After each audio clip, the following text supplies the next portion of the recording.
Cuando Margaret Tudor abandonó Inglaterra en el verano de 1503, nadie imaginaba que aquel viaje cambiaría para siempre la historia de las Islas Británicas. Ni siquiera ella. La joven princesa creía que iba camino de una boda política. En realidad, estaba iniciando una cadena de acontecimientos que terminaría colocando a un rey escocés en el trono de Inglaterra 100 años después. Durante siglos, Inglaterra y Escocia habían vivido atrapadas en un ciclo interminable de guerras, incursiones fronterizas y viejas rivalidades. Parecía imposible imaginar que ambos reinos pudieran convivir en paz. Sin embargo, a comienzos del siglo XVI, dos soberanos decidieron intentar algo diferente: sustituir las espadas por un matrimonio. Aquella decisión cambiaría para siempre la historia de las Islas Británicas, porque la unión entre una princesa inglesa y un rey escocés no solo pretendía poner fin a generaciones de conflicto.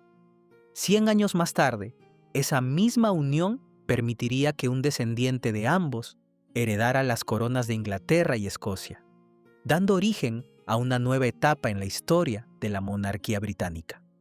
Esta es la historia de la boda de Margaret Tudor y Jacobo IV de Escocia.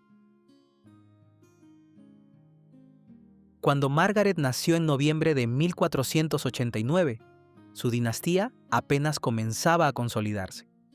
Solo 4 años antes, su padre, Enrique VII, había derrotado a Ricardo III en la batalla de Bosworth, poniendo fin a la Guerra de las Dos Rosas y convirtiéndose en el primer rey Tudor de Inglaterra. Margaret fue Axel II vástago de Enrique y de Isabel de York, el matrimonio que había reconciliado simbólicamente las casas de Lancaster y York. Desde su nacimiento representó mucho más que una hija real. Era una pieza esencial dentro del delicado equilibrio político que sostenía la nueva dinastía. Su educación fue la propia de una princesa destinada a desempeñar un papel internacional. Aprendió música, danza, etiqueta cortesana, religión, idiomas y todo aquello que se esperaba de una futura reina. Los libros de cuentas de Isabel de York muestran además una estrecha relación entre madre e hija. Compartían el gusto por la música. La reina adquiría cuerdas para el laúd de Margaret y llegó incluso a comprarle un pequeño teclado, uno de los primeros instrumentos de ese tipo conocidos como clavichords. Poco antes de morir, Isabel también recompensó a los músicos de su hija y le regaló un lujoso vestido de terciopelo adornado con pampilión, una costosa piel negra reservada prácticamente para la realeza. Es muy probable que, durante aquellos últimos meses juntas, Isabel estuviera enseñando a Margaret algo mucho más importante que el protocolo: cómo convertirse en reina. Aquellas lecciones terminarían demasiado pronto. En febrero de 1503, Isabel de York falleció tras dar a luz a una hija que tampoco sobrevivió. Margaret tenía apenas 13 años y estaba a punto de abandonar Inglaterra para siempre. Al otro lado de la frontera gobernaba un hombre muy distinto. Jacobo IV de Escocia era uno de los monarcas más brillantes del Renacimiento británico. Inteligente, culto y extraordinariamente curioso. Hablaba varios idiomas, patrocinaba las ciencias, la medicina, la arquitectura y las artes. Disfrutaba de la música, sabía tocar instrumentos y convirtió su corte en una de las más refinadas de Europa. Pero su ascenso al trono había estado marcado por una profunda tragedia. En 1488, siendo todavía príncipe, fue utilizado por un grupo de nobles rebeldes que se alzaron contra su padre, Jacobo III. La rebelión culminó en la batalla de Sauchiburn. El rey murió durante o inmediatamente después del combate, y el joven príncipe fue proclamado rey de Escocia en Scone. Las crónicas posteriores cuentan que Jacobo jamás dejó de sentirse responsable por la muerte de su padre. Como penitencia, habría llevado durante el resto de su vida una cadena de hierro alrededor de la cintura, aumentando su peso cada año como recordatorio permanente de aquella culpa. Fuera cierta o no cada parte de esta tradición, refleja la imagen que sus contemporáneos conservaron de él. Un hombre profundamente religioso, consciente del peso de la realeza y de las consecuencias de sus decisiones. Sin embargo, también poseía otra faceta muy conocida.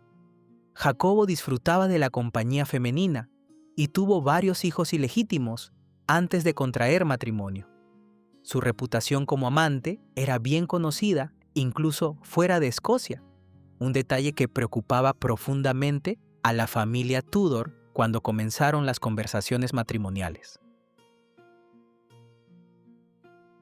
A finales del siglo XV, las relaciones entre Inglaterra y Escocia distaban mucho de ser pacíficas. Durante generaciones, ambos reinos habían protagonizado incursiones constantes a lo largo de la frontera. Las familias fronterizas, conocidas como los Border Reivers, vivían prácticamente de la guerra, el saqueo y las represalias mutuas. La situación se agravó cuando Jacobo IV decidió apoyar a Perkin Warbeck, un pretendiente que afirmaba ser Ricardo de Shrewsbury, uno de los célebres príncipes de la Torre, y que reclamaba el trono inglés frente a Enrique VII. Jacobo incluso respaldó militarmente la invasión de Inglaterra, encabezada por Warbeck en 1496. Aunque la campaña terminó en fracaso, el episodio confirmó a Enrique VII que Escocia seguía siendo una amenaza potencial. Pero las circunstancias estaban cambiando. Ninguno de los dos reyes podía permitirse una guerra prolongada. Enrique necesitaba consolidar una dinastía todavía joven y vulnerable. Jacobo buscaba que las potencias europeas reconocieran plenamente la independencia y legitimidad del Reino de Escocia. Ambos comenzaron a comprender que una paz estable beneficiaría mucho más a sus coronas que cualquier victoria militar. En este nuevo escenario desempeñó un papel decisivo el diplomático español Pedro de Ayala, representante de los Reyes Católicos. Sus gestiones contribuyeron a la firma del Tratado de Ayton en 1497, el primer acuerdo que establecía una tregua relativamente duradera entre Inglaterra y Escocia desde hacía décadas. Durante aquellas negociaciones surgió por primera vez una idea que parecía casi impensable. ¿Y si la paz se sellaba mediante un matrimonio? La candidata era la pequeña Margaret. Pero entonces apenas tenía 9 años. Las conversaciones quedaron en suspenso. Habría que esperar varios años más para que aquella propuesta pudiera convertirse en realidad.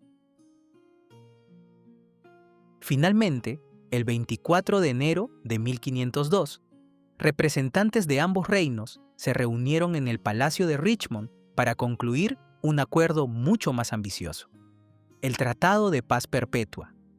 Por Inglaterra negociaban figuras tan destacadas como Henry Dean, Richard Fox y Thomas Howard, conde de Surrey. Escocia estaba representada por Robert Blackadder, arzobispo de Glasgow, Patrick Hepburn, conde de Bothwell, y Andrew Forman. El tratado establecía mecanismos para controlar la violencia fronteriza, reforzaba la paz entre ambos reinos y, sobre todo, disponía que esa alianza quedara sellada mediante el matrimonio entre Jacobo y la hija mayor del rey inglés. El historiador renacentista Polidoro Virgilio afirmaría más tarde que fue el propio Jacobo quien planteó inicialmente la posibilidad de casarse con Margaret. Para Enrique, aquel matrimonio ofrecía una oportunidad extraordinaria. Podía asegurar la estabilidad de la nueva dinastía Tudor mediante una gran alianza internacional. Para Jacobo significaba algo igualmente importante: el reconocimiento definitivo de Escocia como una monarquía plenamente soberana dentro del escenario político europeo. El acuerdo era tan trascendental que incluso el Papa Alejandro VI intervino concediendo las dispensas necesarias, ya que ambos contrayentes compartían un remoto parentesco. Al día siguiente de firmarse el tratado, tuvo lugar la ceremonia de esponsales por poderes en el Palacio de Richmond. Patrick Hepburn, conde de Bothwell, representó al rey escocés. Tras una solemne misa celebrada por 3 arzobispos y varios obispos, Margaret compareció ante los asistentes. Entonces, el arzobispo de Glasgow le formuló una sencilla pregunta. ¿Estáis conforme, sin coacción y por vuestra propia voluntad? La princesa respondió con unas palabras cuidadosamente registradas por los documentos oficiales. Yo, Margaret, primogénita del excelentísimo, altísimo y poderoso príncipe y princesa, Enrique, por la gracia de Dios Rey de Inglaterra, e Isabel, reina del mismo reino, con pleno conocimiento y deliberada voluntad. Tomo por esposo al alto y poderoso príncipe Jacobo, rey de Escocia, y renuncio a cualquier otro. Desde aquel instante, aunque todavía permanecía en Inglaterra, comenzó a ser tratada oficialmente como reina de Escocia. Se dice incluso que el pequeño príncipe Enrique, el futuro Enrique VIII, no recibió con agrado que su hermana mayor pasara a ostentar un título real antes que él. Pero aún faltaba lo más difícil. La joven reina debía abandonar su hogar y recorrer cientos de kilómetros hasta un reino completamente desconocido. Y ese viaje sería una de las procesiones reales más espectaculares jamás organizadas por la dinastía Tudor. El 27 de junio de 1503, la corte inglesa abandonó Richmond para dirigirse hacia Colly Weston, la residencia de Lady Margaret Beaufort, la abuela de la novia. Allí permanecerían unos días, mientras se ultimaban los preparativos del viaje más importante en la vida de la joven princesa. Después de despedirse de su padre y de su abuela, Margaret emprendió finalmente el camino hacia Escocia el 8 de julio de 1503. Nunca volvería a vivir en Inglaterra. No se trataba simplemente de trasladar a una princesa hasta la corte de su futuro esposo. Aquella era una progresión real, cuidadosamente planificada durante meses por la administración de Enrique VII y ejecutada con una precisión extraordinaria.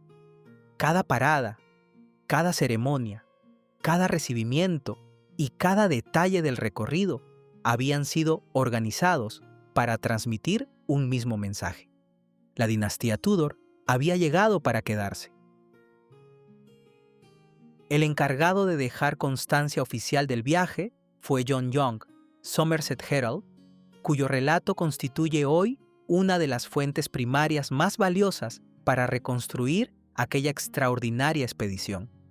Según Young, Margaret cabalgaba la mayor parte del tiempo sobre un hermoso palafrén, aunque también disponía de una lujosa litera para descansar o para realizar entradas ceremoniales en las ciudades más importantes. Su equipaje abría la marcha. Detrás avanzaban los carros cargados con baúles, mobiliario, vajillas, tapices y todo aquello que una futura reina necesitaba para comenzar una nueva vida en otro reino. Después aparecía la litera, cubierta con los colores Tudor, verde y blanco, y adornada con las armas combinadas de Inglaterra y Escocia, las rosas rojas de Lancaster y el rastrillo de los Beaufort. A continuación, marchaban heraldos, trompeteros, tamborileros, oficiales de armas, caballeros, damas, escuderos y centenares de sirvientes. Los nobles que acompañaban a Margaret exhibían orgullosamente sus propios escudos heráldicos sobre los arreos de sus caballos. Para la mayoría de quienes contemplaban el desfile desde los caminos y aldeas, era el espectáculo más magnífico que habían presenciado en toda su vida. Las campanas repicaban al paso de la comitiva. Los músicos interpretaban fanfarrias. En numerosos lugares se organizaban justas ecuestres y exhibiciones para entretener a la joven reina durante el trayecto. No era únicamente un viaje, era propaganda cuidadosamente coreografiada. Cada condado recibía oficialmente a la princesa y la escoltaba hasta los límites de su jurisdicción, donde otro sheriff asumía el relevo. De esta manera, Margaret avanzaba siempre protegida por representantes del rey de Inglaterra, en una demostración continua del poder de la corona Tudor. La ruta siguió la gran carretera del norte. Desde Collyweston llegaron a Grantham, Newark, Tuxford y posteriormente a una residencia perteneciente al arzobispo de York. Después continuaron hacia Doncaster, Pontefract y Tadcaster antes de alcanzar una de las ciudades más importantes del reino, York. En aquella época era la segunda ciudad de Inglaterra. Su simbolismo político era inmenso. Durante décadas había constituido uno de los grandes bastiones de la Casa de York y del rey Ricardo III. Ahora, apenas 18 años después de Bosworth, Enrique aprovechaba el viaje de su hija para mostrar que la nueva dinastía gobernaba con absoluta legitimidad, incluso en aquellos antiguos territorios yorkistas. Todavía hoy existe un arco conocido como Queen Margaret's Arch, que recuerda el lugar por donde la princesa hizo su entrada ceremonial en la ciudad. John Young relata que el alcalde, vestido con satén carmesí, salió a recibirla acompañado por los regidores, quienes lucían amplias túnicas escarlatas y las cadenas de sus cargos municipales. La multitud era tan numerosa que la joven tardó cerca de 2 horas en recorrer el trayecto entre la puerta de la ciudad y la catedral. Los vecinos observaban desde las calles, las ventanas e incluso desde los tejados. Todos querían contemplar a la futura reina de Escocia. Al día siguiente, domingo, Margaret asistió a la solemne misa mayor en la Catedral de York. La procesión avanzó lentamente. Abrían la marcha el arzobispo y los obispos, seguidos por condes, lores, heraldos y oficiales reales. Después apareció Margaret. Vestía un espléndido traje de paño de oro, adornado con un collar de piedras preciosas y un cinturón de hilos de oro que descendía hasta el suelo. La condesa de Surrey sostenía cuidadosamente la larga cola del vestido mientras un ujier la ayudaba a caminar. Tras ella avanzaban las damas de su séquito, cubiertas de terciopelos, cadenas bruñidas, ricos collares y cinturones de oro. La imagen debía impresionar tanto a los habitantes de York como a cualquier embajador extranjero que pudiera contemplarla. Y lo consiguió. Desde York, la comitiva continuó hacia Newburgh Priory, Northallerton, Darlington y finalmente Durham. Allí, Margaret permaneció 3 días alojada en el castillo episcopal. La visita coincidía deliberadamente con la entronización del nuevo obispo de Durham, Williamson House, convirtiendo la estancia en una auténtica celebración pública. Hubo ceremonias religiosas, banquetes, dobles comidas y dobles cenas para los invitados más distinguidos. El viaje seguía desarrollándose exactamente como Enrique había planeado. Cada ciudad demostraba su lealtad. Cada ceremonia reforzaba el prestigio de la nueva reina. Después llegó Newcastle. A las puertas de la ciudad fueron niños quienes la recibieron, cantando himnos mientras enormes multitudes llenaban las calles. Margaret pasó la noche en el monasterio agustino. Al día siguiente, el conde de Northumberland ofreció un banquete que se prolongó hasta la medianoche, entre juegos, música, danzas y competiciones. La frontera estaba cada vez más cerca. Desde Newcastle continuaron hacia Morpeth y luego a Alnwick, donde Margaret participó en una jornada de caza. una de las diversiones favoritas de la nobleza europea. Más tarde, alcanzaron Belfort. Finalmente, llegaron a Berwick. La antigua ciudad fronteriza celebró su llegada con salvas de artillería y 2 días completos de festejos, espectáculos y competiciones. Era el último gran escenario inglés antes de abandonar definitivamente el reino de su padre. El 1 de agosto de 1503, la inmensa comitiva, compuesta probablemente por entre 1.800 y 2.000 personas, cruzó la frontera. En Lamberton, muy cerca de Berwick, esperaba una impresionante delegación escocesa. El arzobispo de Glasgow dio la bienvenida oficial a la nueva reina en nombre de Jacobo IV. John Young describe cómo acudieron a recibirla alrededor de 1 millar de caballeros y nobles escoceses, adornados con ricas joyas y pesadas cadenas. El relevo había concluido. Desde ese instante, Margaret ya no viajaba bajo la protección del rey de Inglaterra. Entraba oficialmente en el reino que, a partir de entonces, sería su hogar. 2 días más tarde, el 3 de agosto, tuvo lugar uno de los momentos más esperados del viaje. En el castillo de Dalkeith apareció finalmente Jacobo IV. Según el relato contemporáneo, el rey vestía una chaqueta de terciopelo carmesí y avanzaba acompañado por un brillante séquito de jinetes. Margaret descendió y realizó una profunda reverencia. Jacobo respondió inclinándose con igual cortesía. Después se acercó a ella. Se besaron. Era la primera vez que se veían en persona. Tras los saludos protocolares, conversaron en privado antes de compartir la cena. Aquella misma noche, el rey sorprendió a la joven princesa tocando para ella el clavicordio y el laúd, 2 instrumentos que ambos apreciaban especialmente. 2 noches después, sería Margaret quien interpretaría música para su esposo. Aquellos pequeños gestos revelan una faceta menos conocida de Jacobo IV. Además de guerrero y político, era un auténtico príncipe renacentista, apasionado por la música, la ciencia y las artes. Durante la estancia en Dalkeith, también ocurrió un incidente inesperado. Un incendio destruyó parte de las caballerizas y provocó la muerte de varios caballos del séquito inglés. Aunque el accidente causó una comprensible alarma, la comitiva pudo continuar su camino tras reorganizar el equipaje y sustituir los animales perdidos.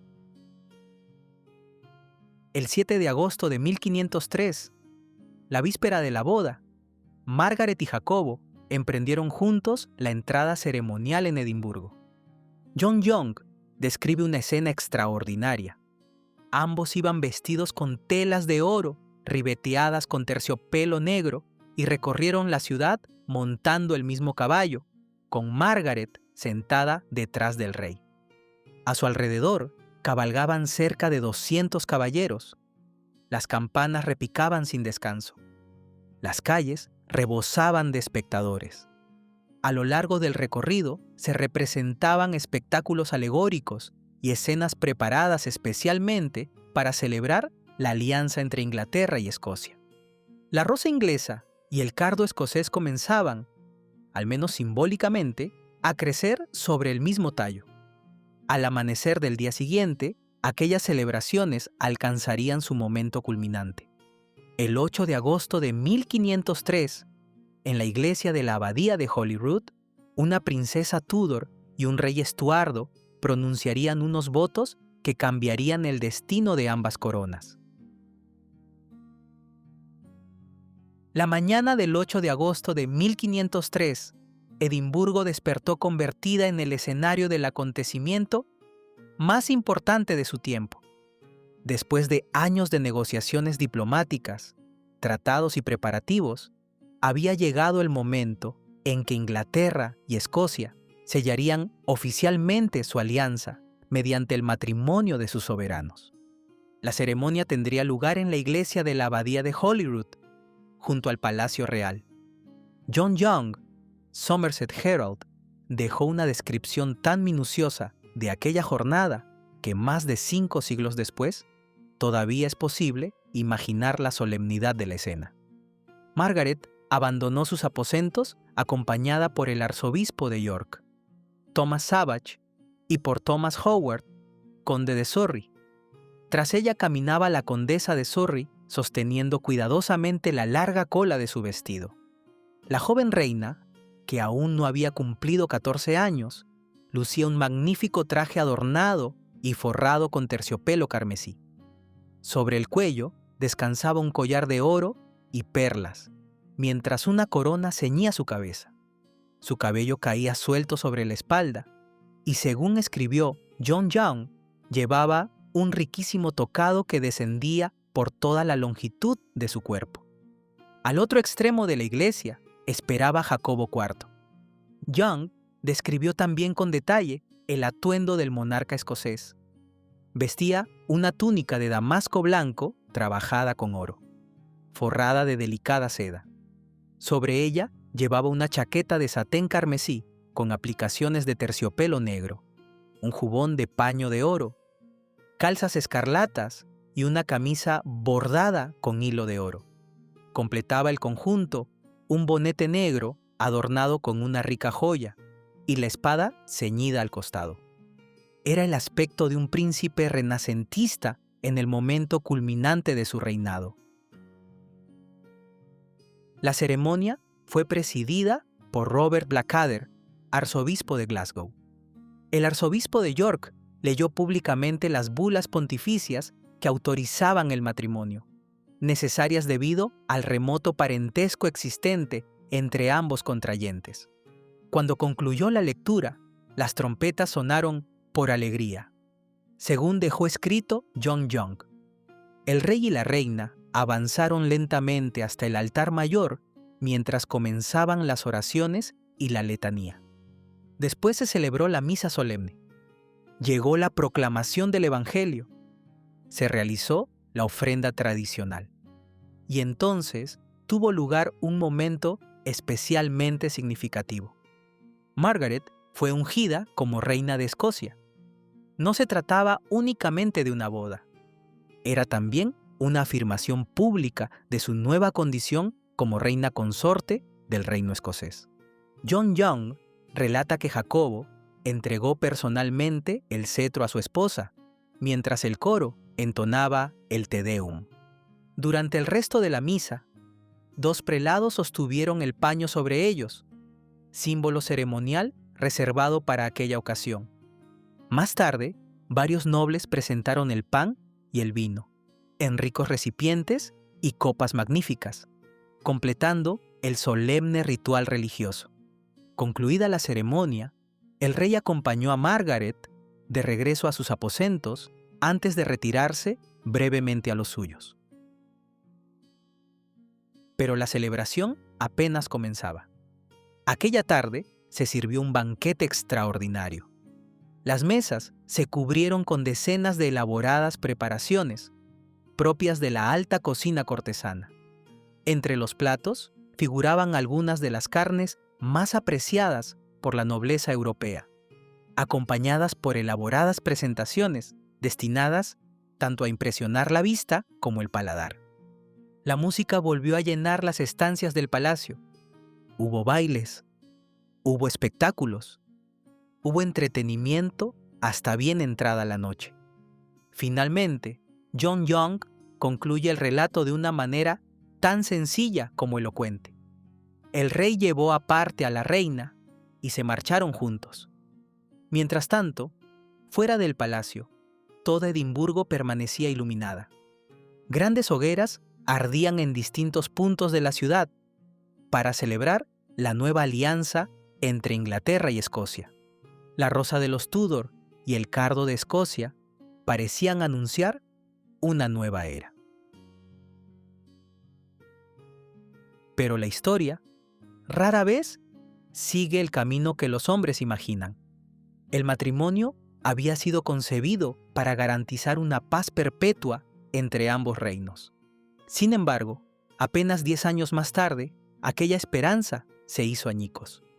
En 1509 murió Enrique VII, Su hijo, Enrique VIII, subió al trono decidido a conquistar gloria militar. Cuando Inglaterra declaró la guerra a Francia en 1513, Jacobo se encontró atrapado entre dos compromisos incompatibles. Por un lado estaba el tratado firmado con Inglaterra. Por otro, la antigua Auld Alliance, la alianza secular que obligaba a Escocia a acudir en ayuda de Francia cuando ésta fuera atacada. Jacobo tomó una decisión. Invadiría Inglaterra. Margaret comprendía mejor que nadie el drama que aquello suponía. Su esposo marchaba contra el reino donde había nacido, contra la tierra de su padre, y ahora contra el reino gobernado por su propio hermano. El 9 de septiembre de 1513, ambos ejércitos se enfrentaron en Flodden. Fue una de las derrotas más devastadoras de la historia de Escocia. Jacobo murió en el campo de batalla junto a una parte importante de la nobleza escocesa. Su hijo, el pequeño Jacobo V, de apenas 17 meses, heredó el trono. Margaret, con solo 23 años, quedó convertida en reina viuda y regente. La paz por la que tanto habían trabajado ambos reinos parecía haber desaparecido para siempre. Sin embargo, la verdadera importancia de aquel matrimonio no se mediría por los 10 años que duró. Se mediría por el siglo que vino después.